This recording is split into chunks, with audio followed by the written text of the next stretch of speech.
तर नमस्कार मित्रांनो, जय बाळूमामा. आज अमावस्या असल्यामुळे आज आम्ही बाळूमामांचं दर्शन घ्यायला आलेलो आहे. रात्रीच्या 1 वाजलेत तरी बाळूमामांच्या मंदिराच्या परिसरात एवढी भरपूर गर्दी झालेली आहे.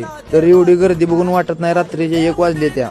तर मग आम्ही आता लाईन मध्ये दर्शन घेण्यासाठी थांबलेलो आहे. तर माझ्या बरोबर आहेत नागेश भाऊ, उमेश भाऊ, सचिन भाऊ, नागणे बंधू, हे आमचे अमोल भाऊ, उमेश भाऊ, नागणे बंधू, हे आम्ही आटपाडीतली टीम सगळे आम्ही लाईन मध्ये थांबून दर्शन घेतलेलं आहे. तर आता आम्ही तोपर्यंत वेळ आहे तोपर्यंत 4-5 काढले फोटो.